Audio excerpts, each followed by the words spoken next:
Okay, we are live again. Hey, I'm so happy to be here, everyone. We are live again on the Women into Networking Win channels.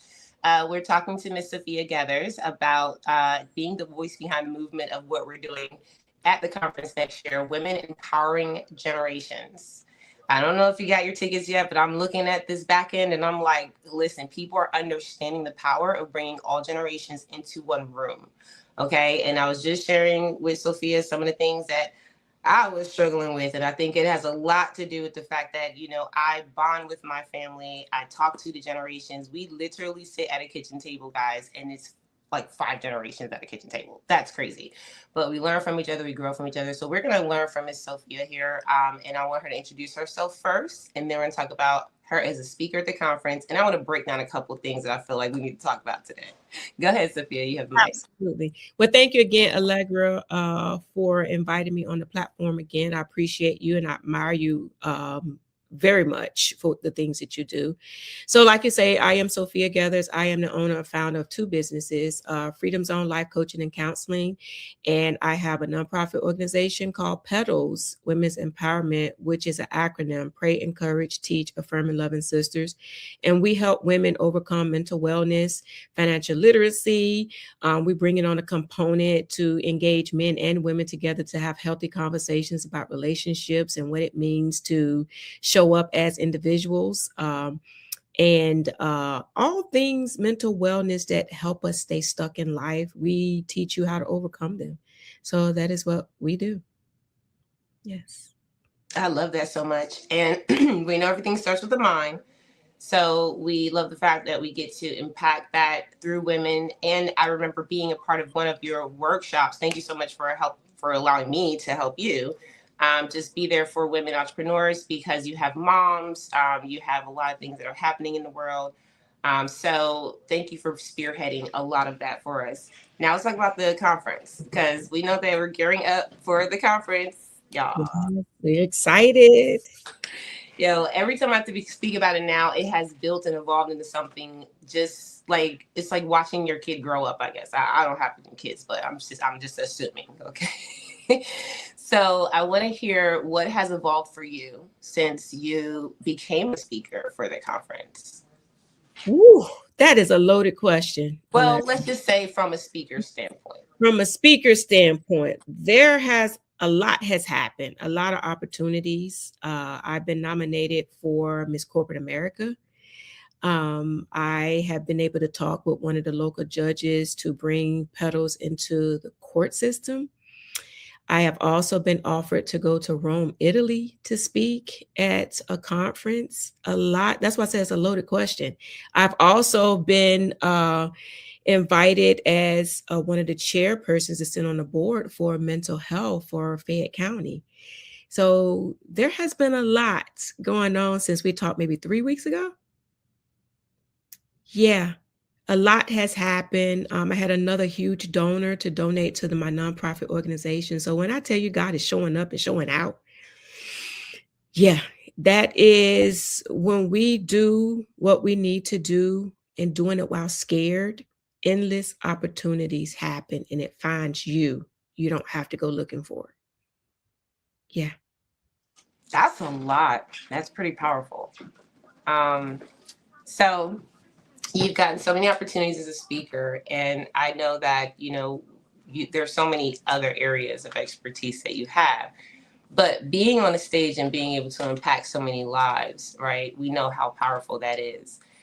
What are some of the things that you look forward to bringing into the room? And I know we asked this question before, but as far as evolution is concerned, it was only 2 weeks ago, okay? Yeah. And now we're here.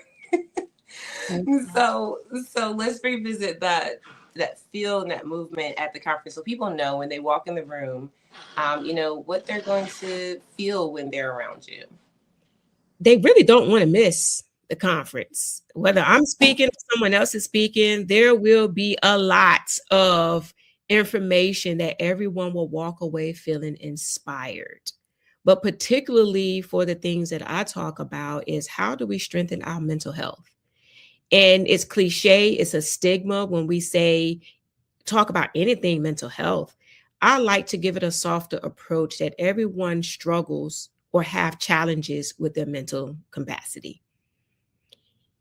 Based upon the terms that we use, it can be a daunting conversation, but it can be a gratifying and a conversation that we can have to enlighten each other because it's not talked about enough.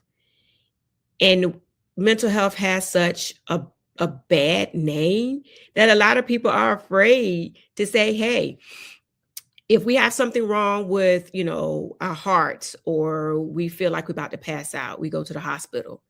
But when do we ever have conversations to say, hey, my mind has a cold today, right? Can I go and get support with that and not feeling like I'm being shrinked or therapized? It's not about that. It's about how can I show up in my mind as healthy as possible. So I am trying to soften the conversations of mine around mental wellness because it's not a scary thing. It's what the average human being faces every day. The simple thing as anxiety and depression that every human being experiences. Why not educate yourself on how to overcome it? Minus the shame and judgment. Yeah. I'm literally like, oh, I'm trying not to rock. It's like the stimming for me. Yes. um, Sophia, every time I get in a room with you, I always know that and thank you for acknowledging it. You have so many amazing speakers, guys. You're going to get so much from this conference. However, I will say that the conversation around making your mental health just as important as your physical. Yes. I've heard that. I've said that. I think it is stressful. Okay. But I also think it's doable. And I'll say this before we'll go down it real quick. Guys, make sure that you follow Sophia and get to know more about what she's doing. Because sometimes we normalize things. Like I just told y'all this morning, I had all this stuff coming. Well, I didn't tell y'all. I told Sophia. This morning, I woke up early and my brain is like doing all this stuff. And I'm literally, because I'm aware, started speaking in my head to my brain and saying, you don't have control of me. But isn't the brain so tricky? Oh, it's so disrespectful. It's like what I like to call it. You either face with stinking thinking or the disrespect of your mind just going all over the place without your permission. And I like to create funny analogies when we talk about the brain and how your thoughts can disrespect you to allow people to understand that when we can talk to ourselves in our brain to make it calm down and to align it back to the present moment, you've already crossed over a lot of obstacles there. Because how often do we wake up and I guess we talked about this earlier, that your mind goes straight to something that happened years ago. Doesn't have anything to do with the present moment. That's the disrespect. What I'm talking about. How often do that foolishness live in our mind rent free? Like your mind should pay you for some of the foolishness that come up. So I like to give it a different approach as to dog. People can say, wow, I experienced that because I allow the conversations to meet the person wherein you get a better understanding of how your mind can play tricks on you. What you think and what you feel can be totally polar opposite.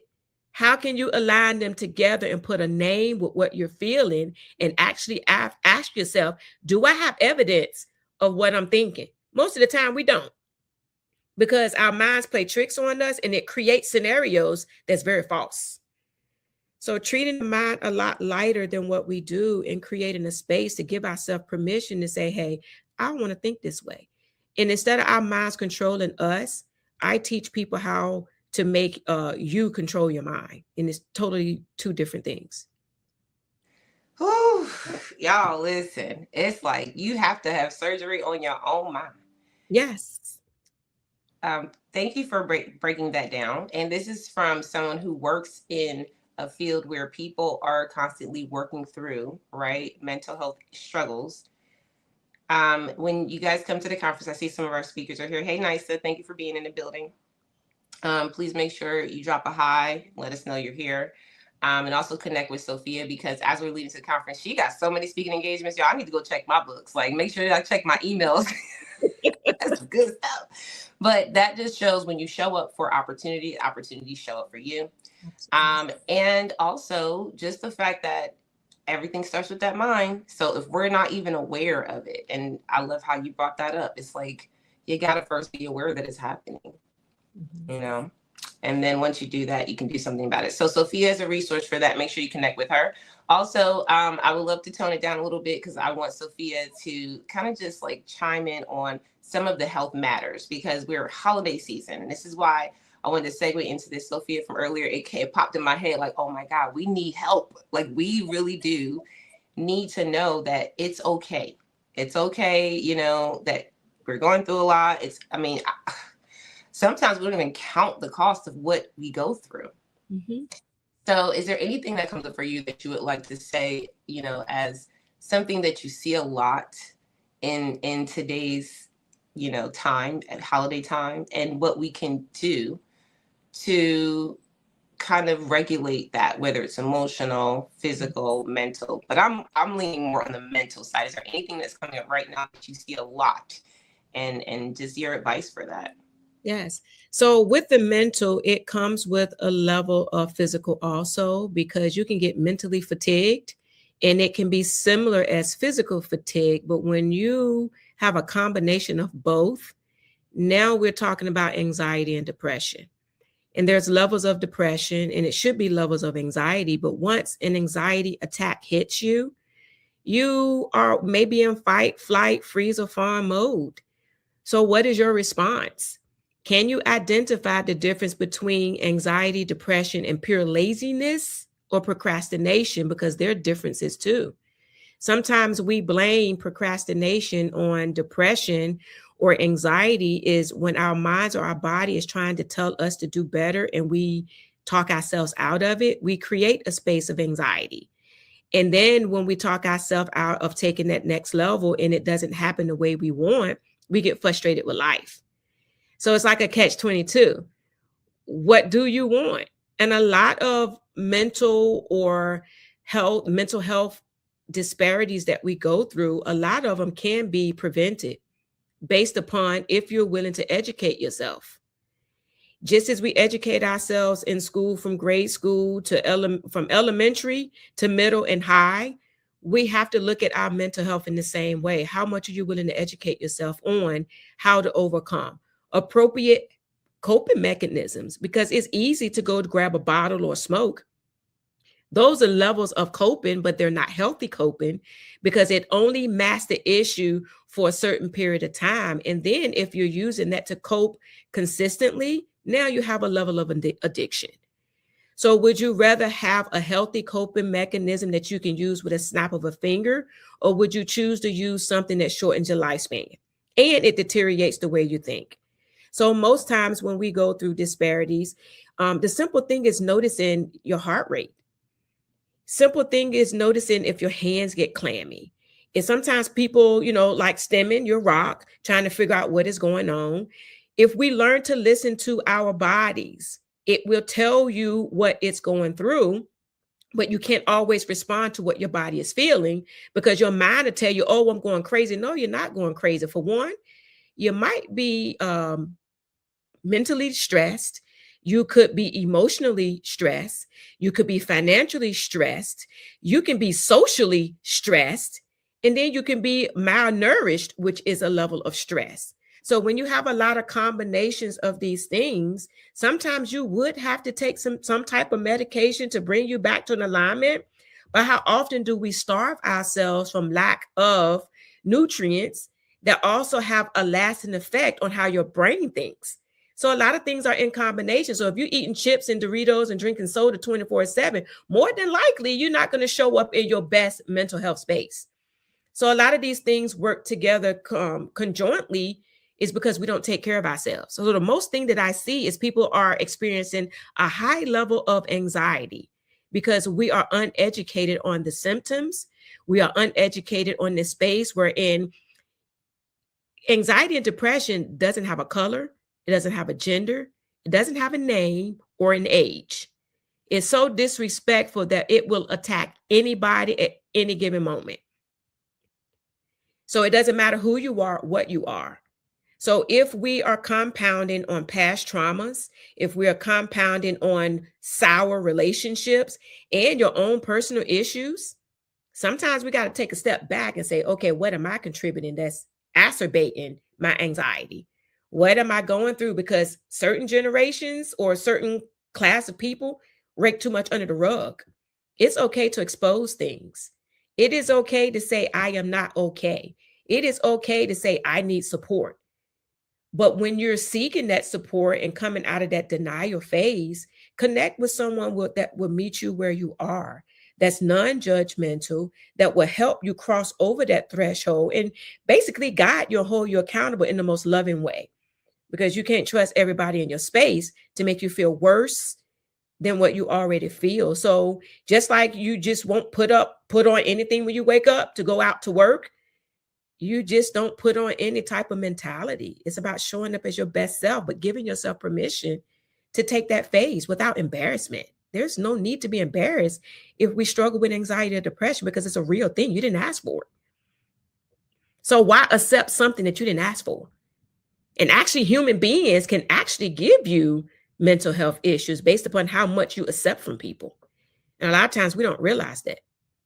Family can cause mental health issues, relationships, even your job can cause you mental health issues. Road rage can cause you mental health issues. But it's one of those conversations that we are afraid to talk about. And I am trying my best to break that stigma, to have healthy conversations, because I promise you that anything that I bring up, it resonates with somebody in some shape, way, or form. They just haven't had the opportunity to have healthy conversations about it. So that's where I come in, to lighten the conversations and to take away the stigma behind why do we struggle the way we struggle. It's because we're uneducated about how we feel, think, and how we process things. That's the narrative of overcoming mental health. Just like, wow. Yeah. Y'all, listen. Um, Cynthia said, clock it. Come on, Sophia. I can't even put the comments up quick enough. Y'all got so and I'm also here. If y'all see me rocking, she's right. Like, I know I do a stemming process, and sometimes it could be for different reasons, but right now there is such a peaceful joy, but excitement just rising up inside of me. Because number one, when we come into the room for the conference, this is what y'all get, plus plus plus plus plus. Just being able to be around Sophia and understand what that looks like, and also that she works with people every day that deal with mental health concerns. And I myself just shared with her something that happened this morning, and she's like, "Yeah, that happens. It's disrespectful." I was like, right? That is disrespectful. Mhm. So talking to our brains, talking to ourselves, being okay and being in alignment with who we are, and then actually speaking back to what that is, I think is so good.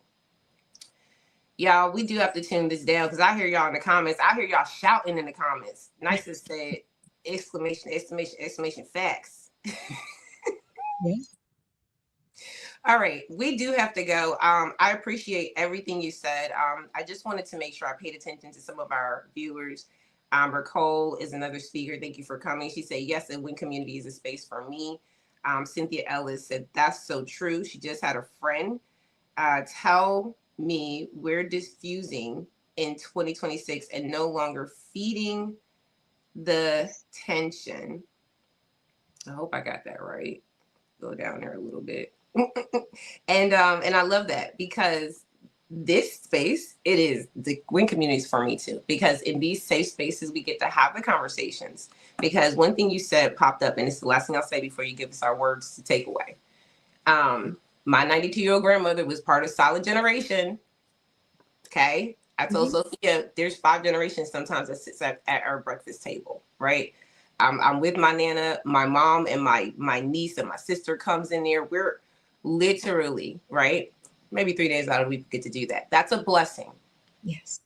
When I get to sit with my 92-year-old nana, and sometimes this is what I'll have to do, guys. I have to rub her hand to calm her nervous system, Mhm. and I have to say, nana, it's okay to share. Yeah.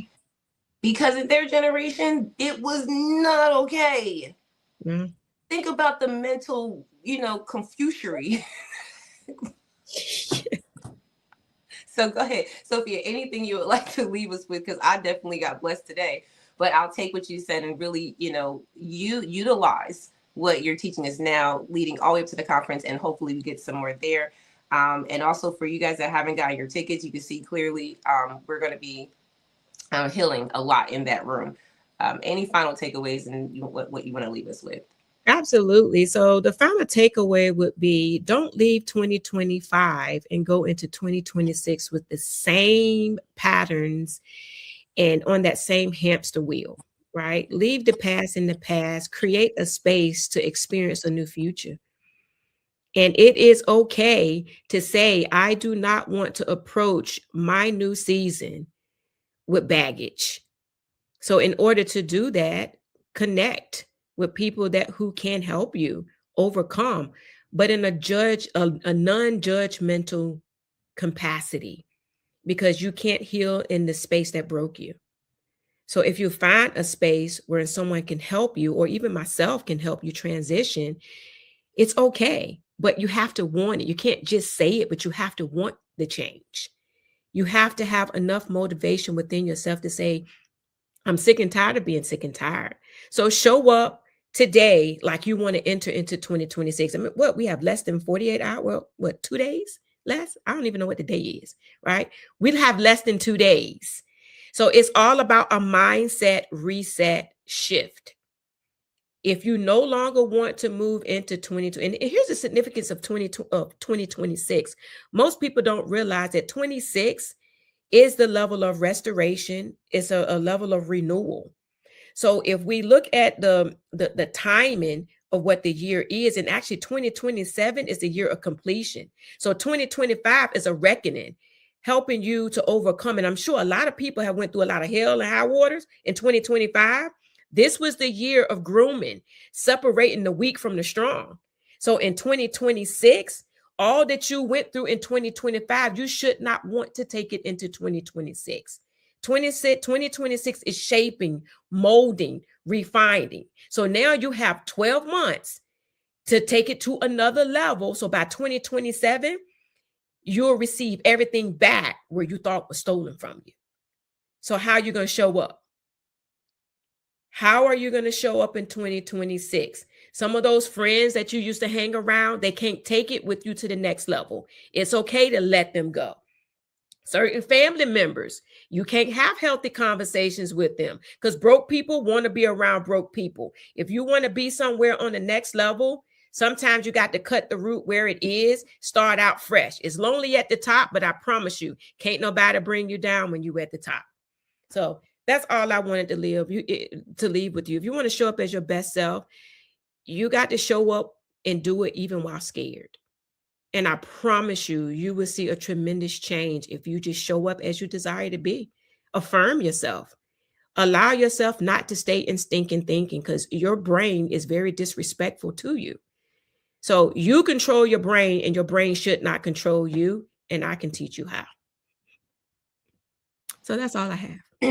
Sorry, Nysa threw her shoe across the room, honey. I wanted to get up. Thank you for that. Yes, honey, she preached today. We are definitely going to walk into this conference with authority. So thank you so much, Sophia, for giving us that motivation, inspiration, also that confidence. Thank you all for joining us. I see y'all in the virtual building, and I see you guys are getting your tickets too. And I know that I will be able to, be a part of this experience with you in the room. I'm excited because as the leader and the organizer, it's different up here, right? Because like all the moving pieces. But when we get together and we have these conversations, y'all, it makes so much sense as to why we do what we do. And so thank you so much, Sophia. Make sure you guys join us for our next live stream. We'll have some more individuals coming up in the next week. We also want to wish you a happy new year because I think this is the last time we're going to see Sophia on a live stream before next year. So thank you so much for those words for next year as well. Y'all have an amazing night and we will see y'all later. Be blessed.